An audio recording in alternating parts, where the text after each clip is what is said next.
طرح طرح کے جو ہے نا کسی کو کلیم اللہ بنایا، کسی کو خلیفۃ اللہ بنایا. ایسے انبیاء کرام میں ایسے ایسے انبیاء بنائے اللہ تبارک تعالیٰ نے کہ شان پڑھے تو ایسا لگتا ہے کہ اللہ تبارک تعالیٰ نے کیسا نبی بنایا، کتنا اونچا مقام عنایت عطا فرمایا. پھر سب کا پڑھنے کے بعد حضور صلی اللہ تعالیٰ علیہ وآلہ وسلم کا تذکرہ ہم پڑھیں گے سنیں گے تو ایسا لگتا ہے کہ ایسا بندہ کوئی ہے ہی نہیں، اور یقیناً ہے ہی نہیں. اس طرح جو ہے نا آپ صلی اللہ علیہ وسلم کی شان بیان فرمائی، اور اتنی شانیں آپ صلی اللہ علیہ وسلم کی چھپائی بھی گئیں، پردے میں بھی رکھی گئیں، اشاروں کے اندر قرآن پاک میں بیان ہوئی. اب آپ صلی اللہ علیہ وسلم کے بعد ان کی امت میں اب مولا علی مشکل کشا کو دیکھیں تو ایسا لگتا ہے کہ مولا علی جیسا ولی کوئی ہے ہی نہیں دنیا میں، علی جیسا ولی کوئی ہے ہی نہیں. اس طرح آپ صلی اللہ علیہ وسلم نے مولا علی کو نوازا، اور اس کے بعد حضرت ابو بکر صدیق رضی اللہ تعالیٰ عنہ کو آقا نے نوازا. پھر اس کے بعد حضرت عمر، حضرت عثمان غنی رضی اللہ تعالیٰ عنہ علیہ مجمعین. پھر اس کے بعد دیگر اولیاء کرام، کوئی غوث پاک رضی اللہ تعالیٰ عنہ ہوئے، کوئی قطب الدین بختیار کاکی ہوئے، کوئی نظام الدین اولیاء ہوئے، محبوب الہی ہوئے، کوئی بندہ نواز گیسو دراز ہوئے، پھر کوئی خواجہ غریب نواز رحمۃ اللہ علیہ، کوئی بابا فرید ہوئے، کوئی داتا گنج بخش علی حجویری رحمۃ اللہ علیہ ہوئے. اس طرح اولیاء کرام کی ایک ایک ولی کی اگر شان آپ سنیں، تذکرہ سنیں تو ایسا لگتا ہے کہ امت میں اس جیسا ولی کوئی ہے ہی نہیں. اس طرح یہ اسلام کی خوبصورتی ہے. اللہ تبارک تعالیٰ نے اپنے اس شان کا حصہ انہیں عطا فرمایا جس کی شان لازوال ہے. اللہ تعالیٰ اپنے بندوں کو ایسی شانیں عنایت فرمایا، اور فرمایا تھا جو ہی آدم علیہ السلام کو بنایا تھا تبھی اللہ تعالیٰ نے فرمایا تھا کہ وَنَفَخْتُ فِيهِ مِن رُوحِي، اس کے اندر، اس آدم کے اندر میں اپنی روح پھونکوں گا. تو ہر آدم کے اندر اللہ تبارک تعالیٰ کی وہ اپنے فیضان کی وہ اپنے انوار و تجلیات کی روح جس آدم کے اندر آئی، تو ہر آدم کے اندر اللہ تبارک تعالیٰ کے اس نور کی تجلی کا عکس موجود ہے. تو ہر بندے کے شان میں جو ہے نا وہ شان جب ظاہر ہوتی تو اس میں اللہ تبارک تعالیٰ کے اس شان کی تجلی نظر آتی. اس واسطے اسے زوال نہیں.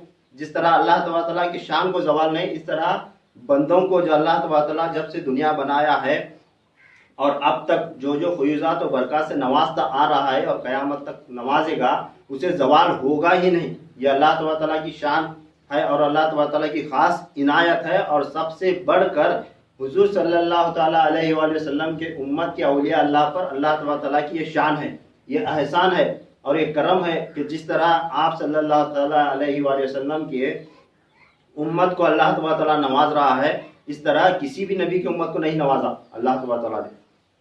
تو جب یہ شانیں سننے کے بعد کسی بندے کو اب کہنے کا یہ حق نہیں کہ جس طرح ابو بکر صدیق رضی اللہ تعالیٰ عنہ ایسا کوئی ہے ہی نہیں، جس طرح عمر ہے ایسا کوئی ہے ہی نہیں، جس طرح عثمان ہے اس طرح کوئی ہے ہی نہیں، جس طرح اہل بیت رضی اللہ تعالیٰ عنہ کی شان آئی علیہ السلام کی، اس طرح صحابہ اکرام کی شانیں بھی موجود ہیں احادیث مبارکہ میں. اب لوگوں میں ایک یہ ہے کہ لوگ جب گروہ در گروہ بڑھ گئے، جب فرقے بن گئے، لوگوں کے اندر بغض اور اناد داخل ہو گیا تو لوگ کیا کہنے لگے، صحابہ صحابہ صحابہ کہتے ہوئے کئی لوگوں نے زندگی گزارنی شروع کر دی. کئی لوگ صرف اہل بیت اہل بیت اہل بیت کرتے ہوئے زندگی گزارنا شروع کر دی. جن لوگوں نے صحابہ اور اہل بیت کو مانا، اب ان لوگوں نے، یہ تو معاملہ سب کو معلوم ہے، جو لوگ صرف صحابہ صحابہ کہتے گئے وہ الگ ہوئے، جن صرف اہل بیت کہتے گئے وہ الگ ہوئے، اور دونوں کو مانا وہ خاموش ہو گئے. اب ان خاموش رہنے والے لوگوں میں بھی ایسے لوگ ہیں جو لوگ صرف اور صرف صحابہ اکرام کو ظاہری شریعت والا مانتے ہیں، طریقت والا مانتے ہی نہیں. جس طرح مولا علی مشکل کشا کرم اللہ کریم خلفائے راشدین میں امام حسن اور امام حسین علیہ السلام اور دیگر اصحاب رسول اور چند اصحاب رسول کے علاوہ پھر اس کے بعد چند اہل بیت ہیں، انہیں خاص کر 12 امام ہیں، انہیں طریقت کے پیشوا اور رہنما مانا جاتا ہے. مگر ان کے ساتھ ساتھ صحابہ اکرام کی جب بات آتی، خاص کر خلفائے ثلاثہ کی جب بات آتی تو لوگ کیا کہتے ہیں، لوگوں کے ذہنوں میں کیا ہے کہ یہ تو شریعت والے تھے، ظاہری شریعت والے تھے، طریقت کی تعلیم حضرت مولا علی مشکل کشا کے علاوہ حضور صلی اللہ تعالیٰ علیہ وآلہ وسلم نے کسی کو دی ہی نہیں. یہ تصور ہے. تو اس تصور کو میں کلیئر کرنا چاہتا ہوں، اس پر گفتگو کرنا چاہتا ہوں کہ حضور صلی اللہ تعالیٰ علیہ وآلہ وسلم نے انہیں یہ مقام مرتبہ عطا کیا تھا یا نہیں کیا تھا، یا کس طرح عطا کیا تھا. تو اس پر روشنی ڈالوں گا کہ دیکھیں کوئی صحابہ کی شان کو بڑھاتے بڑھاتے وہ اہل بیت کی شان بھول گیا، تو کوئی صحابہ کو جس طرح سرکار دو جہاں صلی اللہ علیہ وسلم نے اہل بیت میں مولا علی کو طریقت کی تعلیم عنایت عطا فرمائی تھی، تو صحابہ اکرام والے الگ، اہل بیت والے الگ. یہ ہونے کی وجہ ایک یہ ہوئی کہ یہ نقطہ سمجھ میں نہیں آیا، یا یہ نقطہ کھل کر ظاہراً